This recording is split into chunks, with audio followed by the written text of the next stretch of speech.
siguen siendo insuficientes, el poder adquisitivo sigue siendo relativamente bajo. El problema es pues mayúsculo y esta noche procuraremos dilucidar con nuestro panel de expertos, aquí entre empresarios, las opciones que tenemos para reactivar el empleo y mejorar el poder adquisitivo de los salarios. Esta noche se encuentran con nosotros el licenciado Adolfo Tena Morelos. Él es abogado, postulante y especialista en Derecho Laboral, presidente de la Comisión Laboral de Coparmex y vocero del sector empresarial en la Comisión Nacional de los Salarios Mínimos. Adolfo, muchas gracias por estar con nosotros. No, al contrario, gracias. El doctor Alberto Arroyo es profesor investigador de la Universidad Autónoma Metropolitana y asesor del Frente Auténtico del Trabajo, el FAT. Alberto, gracias. Gracias a usted. Y nuevamente con nosotros aquí en el estudio el licenciado Fernando Cortina Legarreta, presidente de la Confederación de Cámaras Industriales de los Estados Unidos Mexicanos, la CONCAMIN. Fernando, muchas gracias. Gracias. Antes de comenzar con nuestro panel, vamos a presentarles enseguida un reportaje que nos preparó Cosme Aces sobre la situación del empleo y los salarios en México.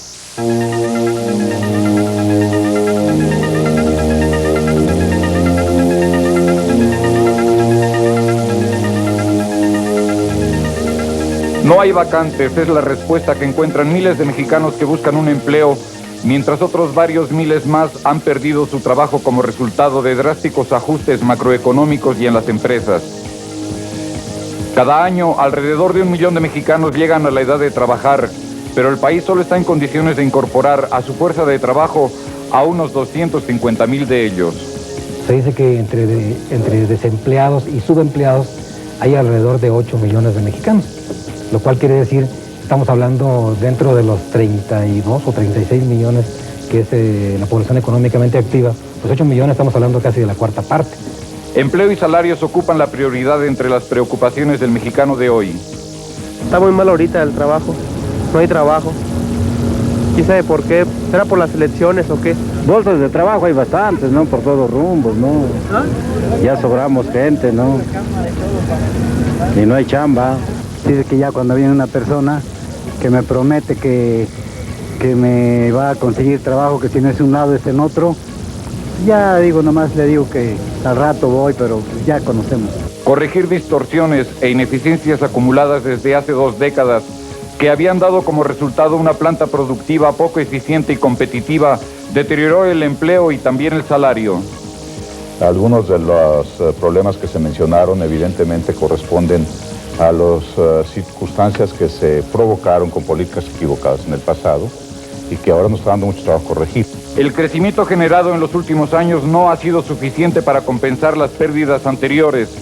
Sin embargo, las autoridades se han manifestado optimistas sobre los resultados en lo que va del sexenio. Sí ha aumentado el nivel de vida, efectivamente lo ha hecho, pero aún no logramos remontar completamente los años de crisis que nos quitaron un poder adquisitivo enorme en el país. Entonces vamos en el camino correcto, definitivamente. Se están aumentando los salarios reales, definitivamente, pero todavía falta mucho más. Así, según la Secretaría de Hacienda, está por recuperarse el nivel de remuneraciones medias reales que había en 1980 y cuyo nivel más bajo se produjo en 1988. También registran un crecimiento desde 1988 en los cotizantes permanentes al Seguro Social. Pero la preocupación persiste porque el crecimiento económico no repercute en un crecimiento similar del empleo. Empresas y trabajadores buscan soluciones a este problema. El costo que implica la ausencia de una creación suficiente de empleos podría llegar a una dimensión tal que creara un problema social incontrolable.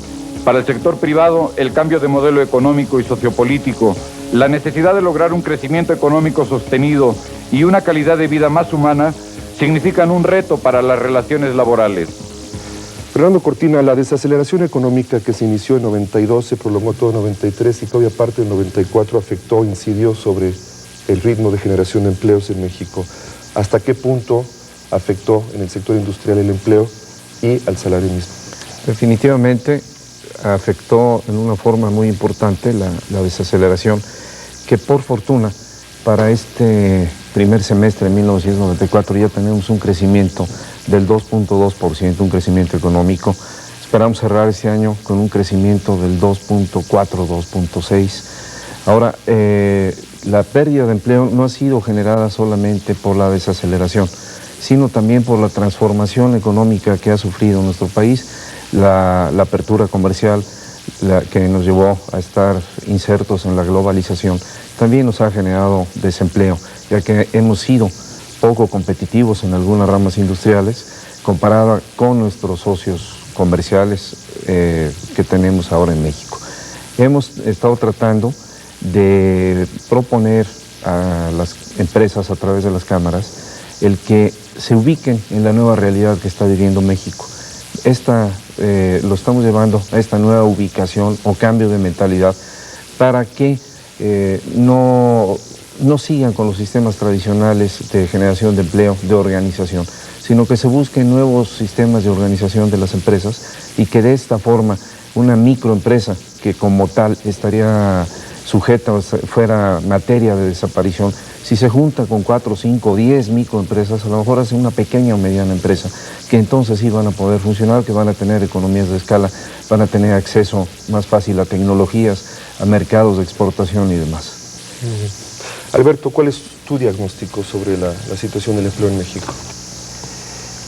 Sí, yo creo que todo el mundo ha reconocido, ya es algo totalmente reconocido por todos, el que hay un gran problema de empleo. Ha sido reconocido por las autoridades, por los empresarios, por los sindicatos.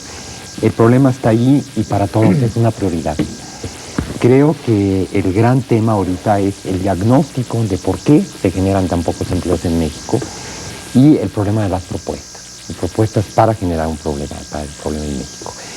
Creo que en el diagnóstico es donde ahorita tendríamos que profundizar para pasar a una etapa más propositiva. Una primera cosa que se suele simplificar es que no es automático crecimiento, creación de empleo, ¿no? Es decir, depende de la dinámica del crecimiento, depende de la forma del crecimiento, el que se generen más o menos empleos según esto. Y algunos datos podrían ilustrar, o sea, efectivamente México entró en una recesión y empezó a entrar en una desaceleración hace ya algunos años, ¿no? Crecer cada vez menos. Sin embargo, incluso en los años en los que más crecimos, en 1990 que crecimos al 4.5%, que fue realmente un crecimiento importante si pensamos que veníamos de una etapa muy difícil de la economía mexicana en su conjunto solo logró crear 205.516 empleos netos para una población en edad de trabajar que crece a 1.200.000 personas, según el censo de 1990. La población de 15 años o más queda creciendo a 1.200.000 por año. Y se crearon solo 205.000 empleos en el año en el que más crecimos. La gran pregunta es ¿por qué? ¿Por qué cuando crecemos generamos pocos empleos? Incluso se dan cosas aparentemente contradictorias. Al año siguiente, 91, crecimos al 3.6% y sin embargo creamos mucho más empleos, 585.000 empleos netos, ¿no? Entonces creo que esto nos lleva a pensar en análisis más detallados, más profundos de por qué la dinámica económica del crecimiento de México tiene tan poca capacidad de generar empleo. Y a eso quisiera yo referirme después de que pudiéramos tener una primera apreciación sobre la magnitud del problema. Creo que la magnitud del problema es realmente muy importante. Más que pensar en los indicadores de INEGI, que yo, a reserva de discutirlo, considero que son válidos, del 3.5 o 3.7% de desempleo abierto, el problema es que miden esos indicadores, ¿no? Después podremos referirnos a eso. Pensemos más bien en positivo. ¿Cuántos empleos estamos creando, ¿no? Según las cifras de cuentas nacionales, ¿no? Que son efectivamente estimaciones, a pesar de ser datos oficiales, dado el crecimiento de la economía, dada la productividad de cada rama, cuántos empleos teóricos está ocupando la rama tal para producir tal cantidad de carros con tal grado de productividad, ¿no? Pero es que es una estimación del grado de empleos que está generando la economía. A lo largo de todo lo que va al sexenio, de 88 a 93, hay un déficit de empleo impresionante. El saldo neto entre los empleos que se pierden y los empleos que se crean es que durante 5 años solo se crearon menos de 500.000 empleos, 411.580 empleos. Permíteme, Adolfo, al respecto, dice por qué hay que analizar el porqué de estas cosas, Alberto. Desde el punto de vista del abogado, del experto en asuntos laborales, ¿hay alguna explicación jurídica que de alguna forma también nos diga por qué esta situación está como está? No, realmente yo creo que desde el punto de vista jurídico no. Es decir, la juridicidad en este aspecto no ha sido lo fundamental para crear o dejar de crear empleos. Yo creo que han sido razones de orden económico. Sin embargo, es indudable que también los aspectos jurídicos tienen una gran importancia.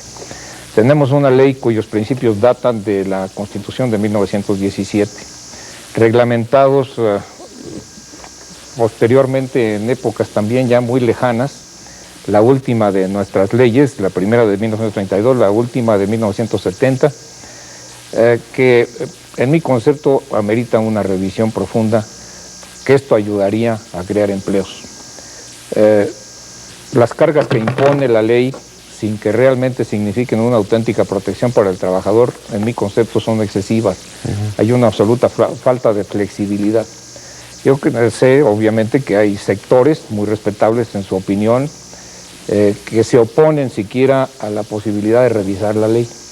Yo creo que si nos reunimos en buena fe, los mexicanos, quienes sean designados por los sectores para participar en estos trabajos, en búsqueda de hacer una buena ley para México, que dé flexibilidad sin desproteger de ninguna manera a los trabajadores, que sea una ley que no se acopia de ninguna ley extranjera, sino que sea por el contrario una ley absolutamente original mexicana, respetando lo que se llaman las conquistas de los trabajadores, pero examinando cuáles son auténticamente conquistas. Creo que podríamos lograr pues una ley que pudiera ofrecer mejores oportunidades a los trabajadores. Simplemente para referirme a un solo tema, la capacitación, que me parece a mí una institución extraordinaria dentro de la ley, no ha tenido desarrollo porque la propia ley, con los sistemas de ascenso anticuados que tiene, totalmente negativos, en contra de los intereses de los trabajadores, y aquí no estoy hablando de intereses empresariales, sino de los trabajadores, se les niega la oportunidad a nuestros jóvenes de desarrollarse.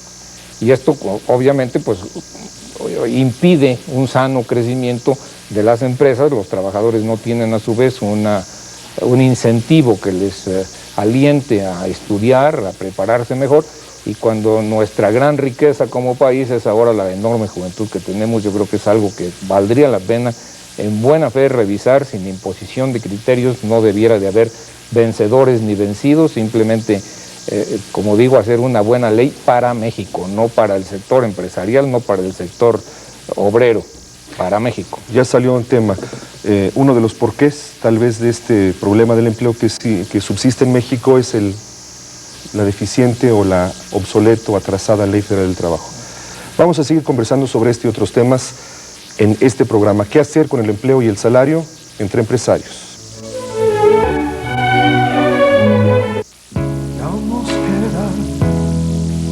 La telenovela Nivea, Tres Destinos. Que iba a tener una hija tuya y que me tenían secuestrada esos traficantes asociados contigo. No le transmitas tu veneno a Marcela. Yo creo que el tema de la Ley Federal del Trabajo es un asunto que hay que discutir. Yo creo que hay un sector importante, el sindicalismo, que no se opondría a un cambio de la ley. Lo que hay que discutir es el contenido de esos cambios, ¿no? Ahí, pero no es el tema ahorita de este programa. Yo creo que en términos más legales, quizá con un cierto aspecto legal, un aspecto que sí influye son los aspectos fiscales. Efectivamente, se incentiva poco la creación de empleo, cuando el costo de nómina de creación de empleos es muy alto, del 30% alrededor, en términos de la seguridad social. Con esto, por supuesto, no estoy pretendiendo que se disminuya la seguridad social, pero hay que buscar esquemas de financiamiento de la seguridad social que no se carguen necesariamente con un costo tan alto en la creación de empleo. Hay posturas de empresarios que me parecieron especialmente interesantes, que tienen propuestas de reformas fiscales precisamente para generar un impulso a la creación de empleo. O sea, reformas fiscales que incentiven, sin perder competitividad, esquemas productivos de alta uso de mano de obra, sin que esto signifique disminución de competitividad. Entonces, aquí hay una primera causa, es decir, efectivamente hay que revisar los asuntos fiscales para incentivar la creación de empleo. Pero creo que hay otras causas. Las enumero a reserva de poder platicar más despacio después. Por una parte no hay que identificar inversión. automáticamente creación de empleo. Depende del tipo de inversión que tanto empleo se genera. En México, aún en periodos de recesión, ha habido un enorme volumen de inversión. La enorme volumen de inversión extranjera creo que es un secreto a voces, es obvio que ha llegado una enorme inversión. Hay una formación neta de capital bastante alta, incluso en años de desaceleración económica, podríamos dar los datos. Es decir, hay neta, entiendo, ya descontado la simple reposición de capital. Y sin embargo, se crece poco y se generan pocos empleos. Porque buena parte de esa inversión ha sido en cartera, ha sido en el Por una mercado parte financiero. es en cartera. Y los últimos años todavía el asunto es más grave, porque ni siquiera es en cartera en términos de acciones, es en términos de valores gubernamentales. Es decir, el problema de la cobertura cambiaria de 94 hace que buena parte del dinero que estaba en bolsa se sigue en bolsa, pero se va a compra de coberturas cambiarias, ¿no? A tesobonos, ¿no? Y esto pues, genera muy poco empleo. El sector público no está generando empleos con ese dinero. Entonces, por una parte es inversión en bolsa. Por otra parte, mucho de la inversión extranjera es compra de empresas ya existentes o asociación de empresas existentes. No es creación de nuevas empresas y nuevos empleos. Y por otra parte, y quizá este es el asunto más importante, no hay un efecto de arrastre sobre la nueva inversión, de arrastre sobre otros sectores de la economía. Es decir, se está invirtiendo en sectores punta, en sectores de alta tecnología, que por sí crean pocos empleos, pero estos sectores están surtiendo de sus insumos básicamente con importaciones. Está creciendo el porcentaje de insumos importados. Y esto tiene en ese sentido que una inversión en el sector automotriz ya no tiene, como tenía antes, el efecto de arrastre sobre otros sectores de la economía, que generan mucho más empleo, que son sectores con menos tecnología. Entonces, es, digamos, ¿hacia dónde se orienta la inversión? El tipo de inversión y sobre todo el problema que tiene que ver con el Tratado de Libre Comercio, el problema del enorme crecimiento de las importaciones, que entonces la inversión, mucha inversión genera poco empleo porque no tiene el efecto multiplicador que tenía en otros esquemas económicos. Fernando, comentarios. Aquí yo quisiera agregar, definitivamente la generación de empleo debe ser la prioridad número uno que tengamos en nuestro país, hablando como sector productivo, como sector industrial. El empleo es quien nos va a permitir llevar el bienestar a las familias a través de la remuneración de los trabajadores. El empleo nos va a permitir que no tenga que depender de un subsidio o de un programa el que llegue el bienestar a las familias más desprotegidas del país. Entonces, no debemos de perder de vista un síntoma que está dando en todo el mundo, que es a mayor reconversión tecnológica, menor generación de empleo. Eso está sucediendo a los países altamente industrializados, a los países europeos, inclusive norteamericanos, que en la medida que van realizando sus reconversiones tecnológicas van desechando personas empleadas. Entonces el desempleo es un mal mundial, que es una preocupación muy grande ahora de la Organización Internacional del Trabajo, de la OIT, y la OIE, que es la parte de los empleadores que está ante la Organización Internacional del Trabajo. Entonces debemos de pensar en generar empleos a través de empresas que sean altamente generadoras de mano de obra, que es lo que necesitamos en este momento. Se nos habla mucho de reconversión tecnológica, debemos de tenerla, pero también debemos de buscar la manera de que sean empleos generadores de mano de obra. Son muchas las empresas pequeñas y micro las que de alguna forma generan el mayor número de empleos en México y sin embargo vemos que día con día están desapareciendo estas pequeñas empresas. Así es, desgraciadamente. Bien lo dices tú, Charlie, son las que son mayores generadoras de mano de obra y son las que están desapareciendo porque son las menos competitivas. Entonces, para que sean competitivas y sean generadoras de mano de obra, debemos de entrar a un tema siguiente que es el de la capacitación. Si quieres, abundamos un poquito después sobre la capacitación, pero sí no perder, y creo que es importantísimo, quiero repetir lo que está sucediendo en el mundo, ¿no? A mayor reconversión tecnológica, menor generación de empleo. Debemos de tener mucho cuidado en esta reconversión de país que estamos llevando a cabo. Gracias. Yo quisiera referirme a dos temas muy actuales que creo que también encierran en buena medida es decir, elementos que podrían ayudar al desarrollo de las empresas. En primer lugar, estamos manejando por primera vez a partir del pacto firmado en octubre del año pasado el concepto de productividad como base fundamental de la remuneración de los trabajadores.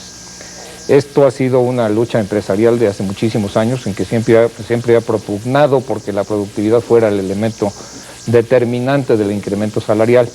No lo hemos todavía manejado adecuadamente, tal vez nos falta todavía experiencia y conocimientos, pero este es un elemento fundamental para que podamos realmente tener un desarrollo sin inflación. Y el otro es precisamente la capacitación, a quien yo ya hacía una breve referencia. Creo que de todos los capítulos de la Ley Federal del Trabajo que requieren una reforma inmediata, y estoy expresando desde luego un punto de vista muy personal, con gran respeto para quien pueda diferir de él, me parece que es el de capacitación. Es absolutamente indispensable que una institución tan extraordinaria como la capacitación no se vea bloqueada por las mismas normas de la ley. El propio pacto de 1993 de alguna manera nos establece la necesidad de que el trabajador más productivo sea el que más remuneración obtenga y que tenga un desarrollo salarial precisamente en función de ese esfuerzo personal que él haga. Esto ha tenido que ser manejado dando un poco la vuelta, y no digo incumpliendo, eso no es el caso, ni yo podría como abogado proponer el incumplimiento, pero ha habido necesidad de que se establezcan ciertos sistemas de administración salarial y de personal que sin romper con los principios de la ley permitan ese desarrollo de los trabajadores. Y en las empresas en que estos sistemas se han establecido es sorprendente cómo el trabajador, como ser humano que es, ante el incentivo de poder desarrollarse económicamente, pues también mejora su esfuerzo, mejora su productividad, y todo esto pues encamina también a una mejoría de las empresas, que en última instancia crea riqueza y a su vez de manera indirecta o directa crea empleo. Muy bien. Alberto, por otro lado, ¿es cierto que las empresas no están teniendo la capacidad de generar los empleos que requiere nuestra población? Están desapareciendo pequeñas empresas, estamos inmersos en un proceso de reconversión tecnológica e industrial. Muchos mexicanos están entrando a las filas del subempleo porque no se están quedando con los brazos cruzados. Muchos mexicanos están cruzando la frontera norte para buscar mejores oportunidades dignas de vida del otro lado. Pero por otro lado, tampoco basta con generar un empleo por generar un empleo. O sea, el empleo tiene que ser remunerado.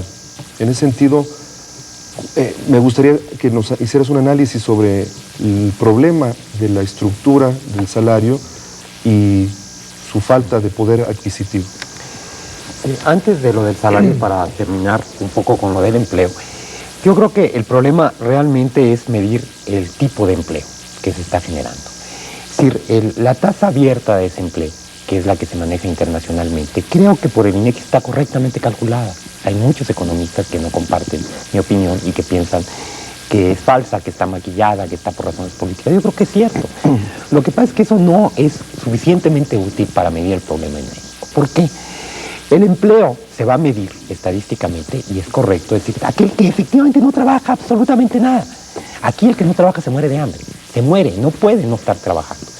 Esto en otros países se puede dar porque hay el seguro de desempleo. Y efectivamente puedes no estar trabajando. No estar trabajando ni una hora a la semana.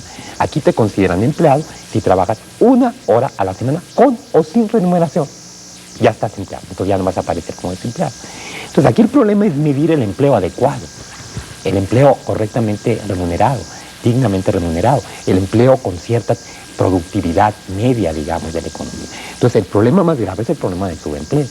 Efectivamente el INEGI, pero es algo que no se conoce suficientemente, tiene tasas alternativas de desempleo, que obviamente son mucho más altas, cuando trata de medir, acercarse a medir este empleo adecuado. Entonces, el problema es generar empleo, y es generar empleos productivos, ¿no? Entonces, el asunto de la productividad me parece que tiene que ver con la capacitación, pero también tiene que ver con la remuneración. O sea, ningún trabajador va a ser más productivo si esto no le significa mayores ingresos. Y le han contado muchos cuentos.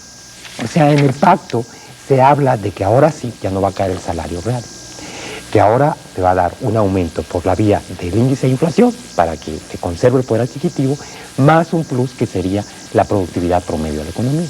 Pero el hecho es que no se ha dado. O sea, el aumento del salario mínimo de este año fue menor al de la productividad. Claro que el dato de productividad se publicó después, pero han sido menores los aumentos salariales y en ese sentido no se está cumpliendo. Y creo que un ejemplo de una empresa exitosa nos puede dar la clave de esto. La productividad se logra efectivamente con capacitación, pero se logra con concertación entre empresarios y sindicatos. Y creo que Condumex, todo el mundo sabemos la magnitud de la empresa de Condumex, fue un ejemplo muy claro. Cuando gana el premio de calidad total, cuando se le da el premio de calidad total, era un sindicato del FAT, por eso es el caso, él dice que el premio se lo debe al sindicato. Y explica por qué, y fue, me parece que muy ilustrativo. Dice, uno, yo batallé para entender que es más difícil y muy incómodo negociar con un sindicato independiente. Era más fácil negociar con un sindicato que yo tengo en la bolsa, sindicato blanco, un contrato de protección. Sin embargo, el sindicato de protección no me asegura nada. Me cuesta mucho en corrupción, porque le tengo que dar. El sindicato independiente no tengo que darle en corrupción. Por otra parte, con el sindicato independiente tiene consenso con sus trabajadores, tiene posibilidad de diálogo con sus trabajadores, tiene posibilidad de convencer a sus trabajadores, ¿no? Y es en ese sentido mucho más fácil negociar. Entonces, el día que yo entendí que tener del otro lado de la mesa a una gente pensante, independiente, pero que tenía capacidad de propuesta y que yo tenía que oír sus propuestas, ese día empecé a aumentar la productividad y la calidad total. Entonces yo creo que uno de los grandes problemas para aumentar la productividad es precisamente la estructura sindical. Una estructura sindical muy corporativizada, muy centralizada, con un enorme poder centralizado, no es el tema ahorita para hablar del sindicato, pero que no se puede lograr un aumento de productividad sino con capacitación, pero también con concertación entre empresa y trabajadores. Y esto implica un cambio de actitudes de ambas partes. Tanto los trabajadores han estado acostumbrados a hacerla siempre de contra, en términos de decir, no, todo lo que venga del patrón no, porque todo lo que venga del patrón es para molarme, como el empresario está acostumbrado a considerar al trabajador como mano de obra y no como una gente pensante que tiene capacidad de propuesta. Claro. Cuando se rompe esto, creo que se puede llegar a esquemas de alta productividad. Muy bien. Estamos terminando este segmento, Adolfo, por favor. Me interesaría mucho referirme a algo que dijo el doctor acerca de que en el pacto se habla de que se dará un incremento, concretamente se habla a los salarios mínimos, equivalente a la inflación esperada, más un incremento equivalente a la productividad nacional derivada de la mano de obra.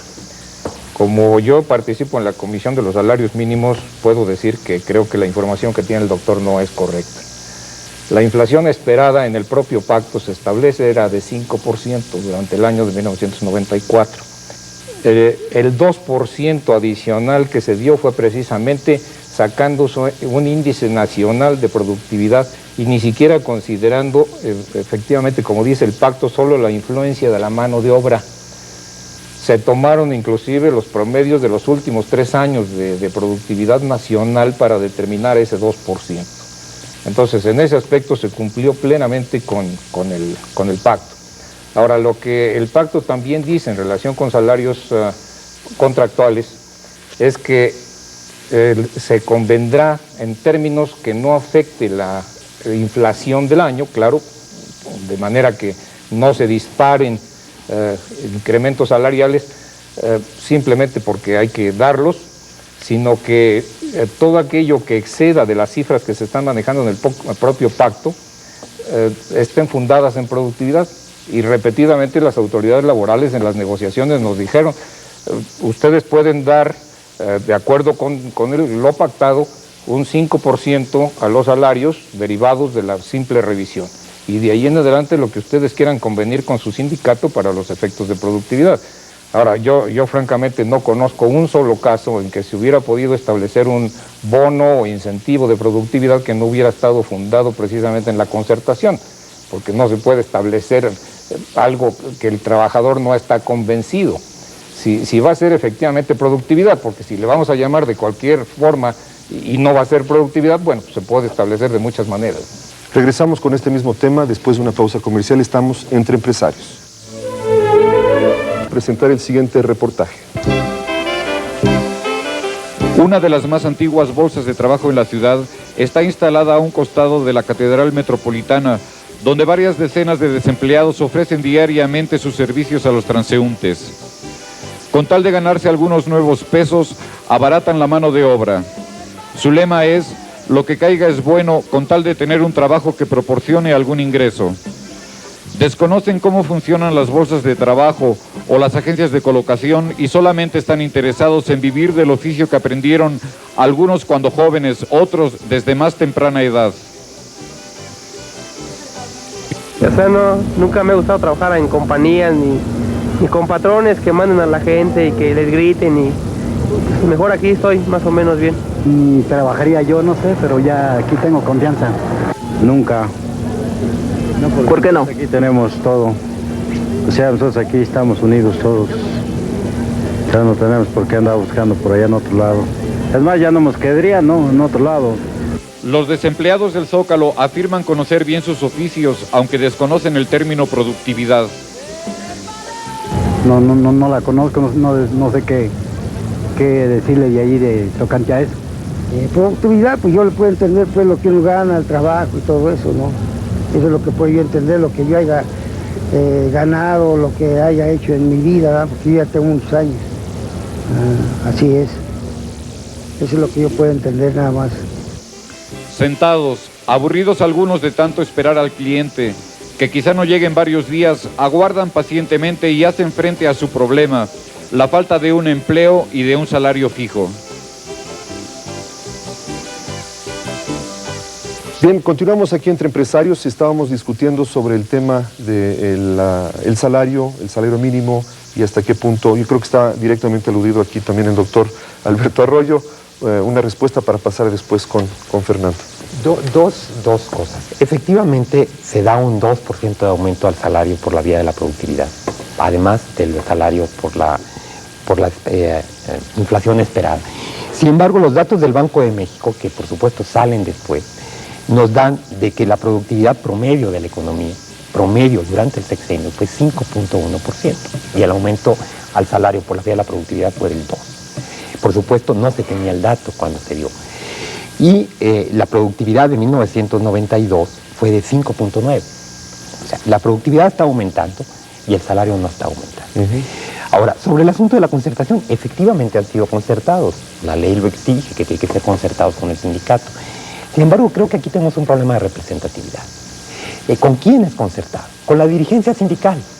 La dirigencia sindical en México, de la enorme mayoría de los sindicatos, ¿realmente representa y consulta a sus trabajadores? Yo creo que no. Por eso ponía el ejemplo de Condumex, una empresa que gana el premio de calidad total, que nadie en duda de que ha entrado a la modernización, que batalló mucho y se opuso a que hubiera un sindicato independiente, pero cuando lo tiene entiende que tiene sus ventajas, porque puede dialogar directamente con los trabajadores y puede lograr acuerdos y aumentos muy altos de productividad por encima del promedio incluso de la gran empresa. Entonces, es un asunto de concertación, de nuevos esquemas en esta transición a la democracia a la que todos hablamos, de esquemas más directos de concertación con los jefes de departamento, en el que participen las asambleas, en el que no haya un desprendimiento entre con quién concerto, que es la dirigencia sindical, y propiamente los trabajadores, que son los que van a dar la productividad. El dirigente sindical generalmente no trabaja incluso en la empresa. Claro. Fernando, y después continuamos. ¿Cómo no? Yo quiero hablar de algo que está ligado, pero cambiando un poquito el tema, que es la productividad, la relación de la productividad y la capacitación. Definitivamente, para aumentar la productividad tiene que haber una capacitación, un mejor manejo del trabajo por parte del trabajador, para que siendo más productivo, siendo más eficiente, aumentará la productividad de la mano de obra, por lo tanto aumentará la productividad de la empresa y debe de aumentar la remuneración al trabajador. La productividad es un nuevo concepto que hemos estado manejando desde la última concertación del pacto del 3 de octubre del año pasado. Es un nuevo concepto y que debe de entenderse plenamente tanto por la parte laboral como por la parte empresarial. Cada centro de trabajo, y no estoy refiriéndome a un centro de trabajo, no a una empresa, porque una empresa puede tener diferentes centros de trabajo. Cada centro de trabajo tiene condiciones diferentes. Entonces, la productividad que se dé en la misma empresa en el centro de trabajo de Monterrey es muy diferente de la productividad que se le puede dar al centro de trabajo de la misma empresa en Guadalajara o en Mérida o en Villahermosa o en cualquier otra parte del país. Entonces debemos de empezar a diferenciar que no todas las empresas pueden tener la misma productividad y luego dentro de cada empresa, cada centro de trabajo tiene una productividad diferente. Entonces, a partir de esa concertación que me referí del pacto, se empezó a manejar este concepto de productividad tanto por la parte de los trabajadores como por la parte empresarial. Y ha habido, pues hay que reconocerlo, un gran desconocimiento por parte de todos. Entonces, se empezaron a manejar en las revisiones contractuales el nuevo concepto de productividad y vamos a empezar a ver los frutos al terminar este año, que es cuando realmente se han quedado incluidas como una parte de la remuneración del trabajador. Es cuando al final del año vamos a poder ver resultados al respecto. Y por eso todavía no se acaban de ver los resultados equivalentes a aumentos salariales en función de la productividad. Es una parte, y también hay que ver que pues 1994 no ha sido el mejor de los años. El más propicio de los años. Exactamente. Aunque tenemos, como decía al principio, un crecimiento de nuestra economía del 2.2% en el primer semestre, eso no quiere decir que todas las ramas industriales hayan crecido. Hay ramas con crecimientos negativos. Y se dice que necesitamos crecer por lo menos al 6% durante un lapso de por lo menos 10 años para realmente generar el empleo que está demandando la población y empezar a atender también el rezago salarial, el rezago en el empleo de la famosa década perdida. Adolfo, ¿querías tú mencionar algo? Sí, yo quería mencionar también, vamos, no se trata aquí de crear un debate ni nada por el estilo, pero sí, como participo en la Comisión de los Salarios Mínimos, me parece indispensable precisar que se manejaron datos oficiales en la precisión de este 2% como promedio de los 3 últimos años de los cuales se tenía información, que no corresponden con los datos que tiene el doctor, y no quiero decir que los suyos sean falsos, yo simplemente me refiero, bueno, también en la Comisión de Salarios Mínimos nos dio datos oficiales, seguramente del Banco de México. Yo acudo a la información que a mí me dieron de la Comisión de los Salarios Mínimos.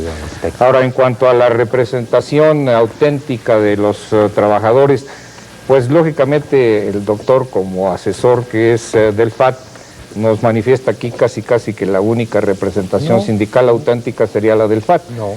Yo tengo muy buenos amigos en el FAT, los respeto mucho, creo que es una representación auténtica, pero yo también diría que no es la única. Entonces, cuando estoy hablando de que los pactos de productividad han derivado de la concertación, pues yo no los descalifico, yo creo que han sido pactados por los auténticos representantes de los trabajadores, y tanto es así que estos pactos han dado por resultado el incentivo al trabajador, que lo hace mejor, trabaja mejor, porque precisamente puede tener un desarrollo personal, que es lo que yo desde el principio he estado manifestando que es indispensable para que la productividad realmente tenga un desarrollo. Lo digo desde luego con todo respeto al doctor, no pretendo crear una polémica de esto, pero sí quiero señalar pues que no están carentes de representación otras representaciones sindicales, porque pues digo, sería tanto como decir que no podemos entonces ya negociar nada, ¿no? Bueno, también es cierto que así como hay trabajadores que no se sienten representados por sus líderes, también hay empresarios que no se sienten representados por sus líderes, y hay discusión y es respetable. Yo creo que tenemos que empezar por reconocer que hay un problema en ese sentido. Yo no estoy diciendo que el FAT sea el único que tiene una representación auténtica, eso no es cierto. Hay muchos otros que tendrán una representación auténtica. El FAT es excesivamente pequeño, representa a muy pocos trabajadores, ¿no? Esto es un asunto distinto.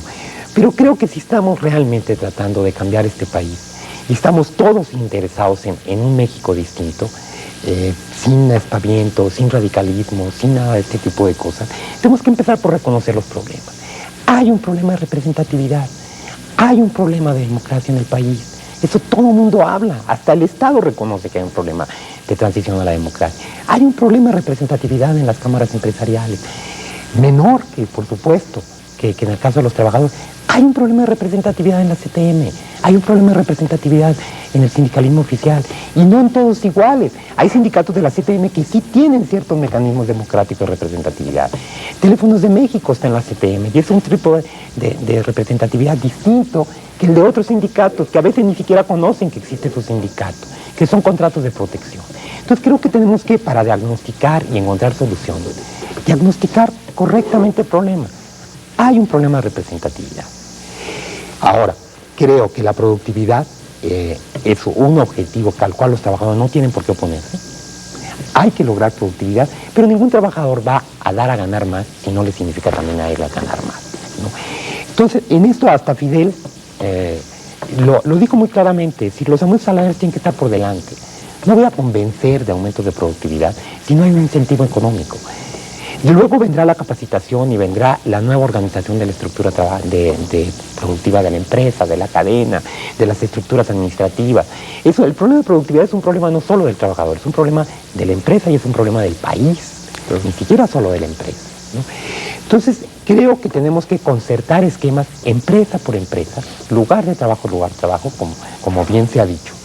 Pero esto pasa por también modernizar nuestras estructuras de representatividad, de concertación, de discusión, para hacerlas más abiertas, más transparentes y por eso más efectivas. Fernando, más allá de la discusión en el seno del pacto con los representantes empresariales y laborales y con el gobierno, en las empresas, lo que dice Alberto, en las empresas concretamente, ¿qué se está haciendo para armar este diálogo, esta transición democrática también en la relación obrero-patronal, para que efectivamente estas ideas del pasado que motivaron muchos esfuerzos del sindicalismo, la lucha de clases, el patrón egoísta y explotador, se vayan limando esas asperezas y efectivamente trabajen más como socios, unos y otros? Definitivamente debe haber un cambio, y haciendo referencia a lo que decía el doctor, debe haber un cambio en la organización de las representaciones empresariales, concretamente de las cámaras. Se ha cambiado todo el país, se ha cambiado nuestra economía, nos hemos abierto, estamos inmersos en la globalización, etcétera, etcétera.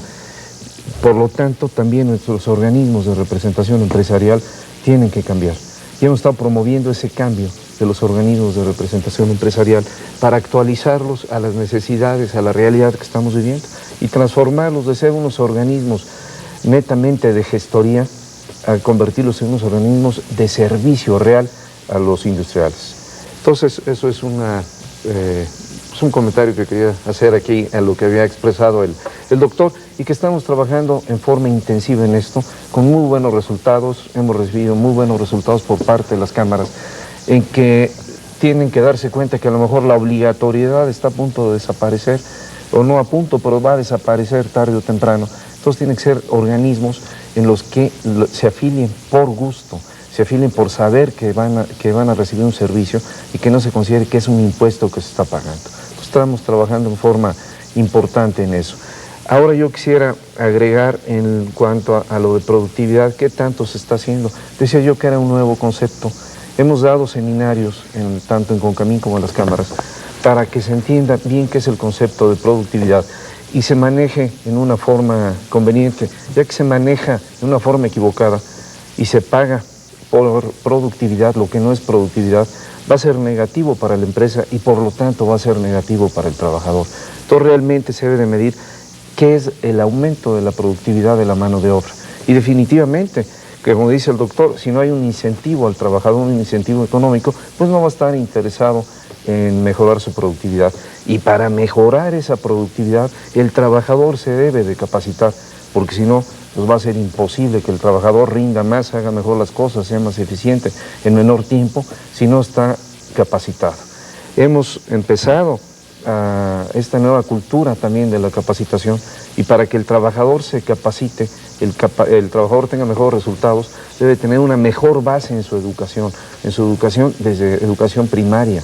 Entonces debemos de partir ahora de una transformación en nuestros sistemas educativos para que el trabajador llegue con una mejor base educativa de primaria, secundaria, y de esa manera sea más receptivo a la capacitación en y para el trabajo. Aunque esto es una idea de muy largo plazo. Es idea de muy largo plazo, pero en algún momento se tiene que empezar, porque hay muchos países que nos llevan una ventaja increíble. Todos los países asiáticos, pues en lo que es capacitación, tienen unos sistemas modernísimos de manejar incentivos, que debe diferenciarse entre incentivo y subsidio. El trabajador que labora para una empresa y no está capacitado tiene una carga fiscal para la empresa. En el momento que ese trabajador es capacitado, la carga fiscal es retribuida a la empresa. Por lo tanto, ahí tiene un incentivo. Entonces, ese tipo de incentivos debemos de buscar manejarlos ahora en México para que sea realmente atractivo tanto para el empresario como para el trabajador la capacitación. Vamos a hacer una pausa y entramos a nuestra fase de conclusiones. ¿Qué hacer con los salarios? ¿Qué hacer con el empleo? Queremos presentar el siguiente reportaje. Un primer paso para obtener empleo es acudir a una bolsa de trabajo. El sector privado ofrece este servicio al menos en dos de sus instituciones, la Canaco y la Canacintra, que atienden lo mismo a quienes buscan un empleo como a quienes solicitan un trabajador en el comercio y la industria. No es una agencia de colocaciones, es un servicio gratuito que la institución está ofreciendo en primera instancia al sector comercio para ayudarles a cubrir las necesidades que ellos tengan en cuanto a empleados, y también es un apoyo a la ciudadanía que se encuentra desempleada.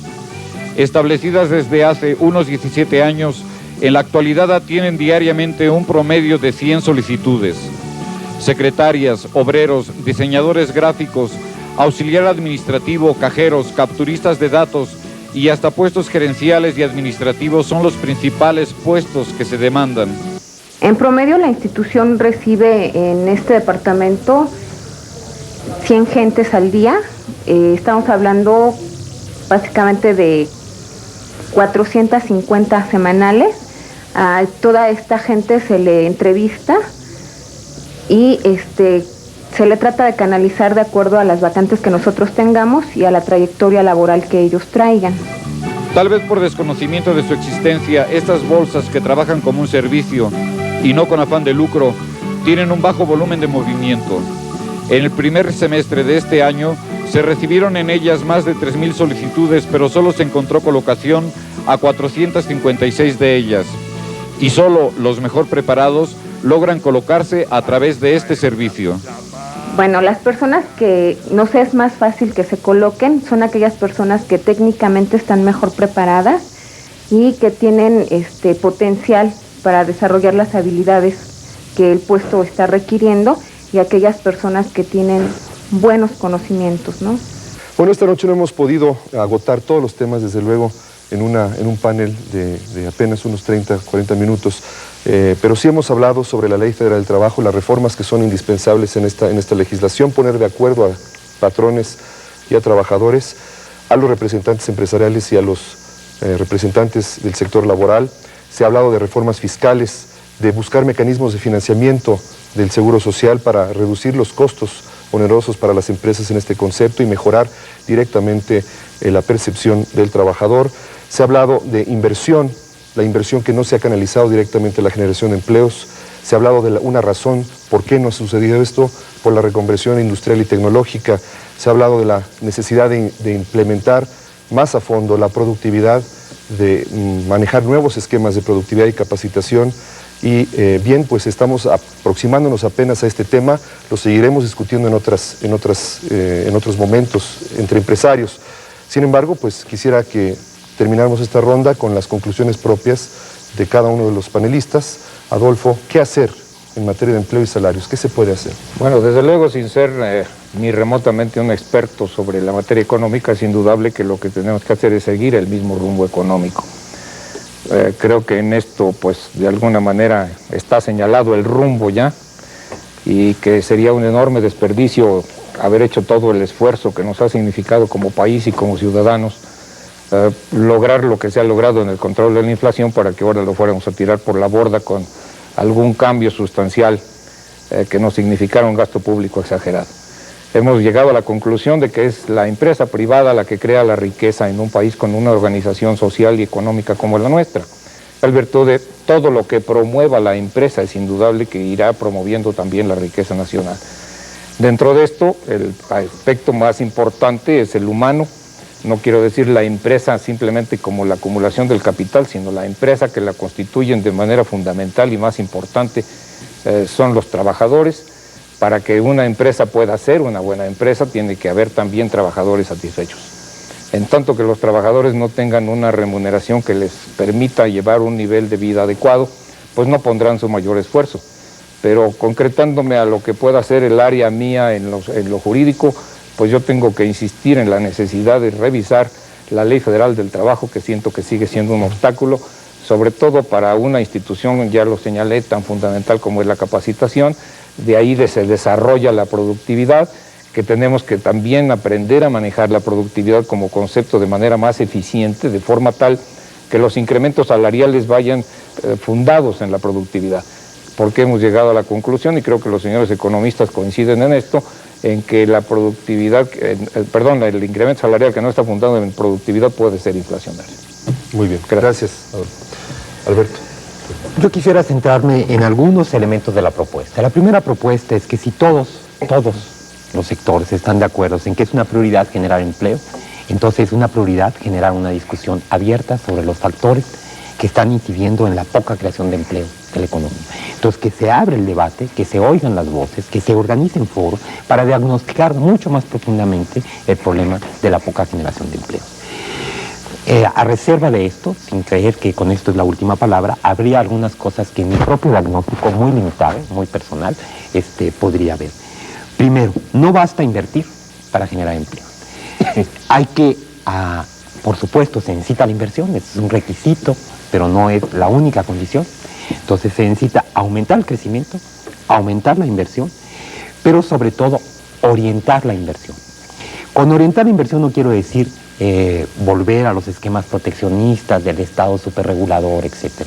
Pero hay muchos esquemas y muchas formas de orientar la inversión, con políticas de incentivos fiscales, de una serie de mecanismos para orientar la inversión en tres sentidos.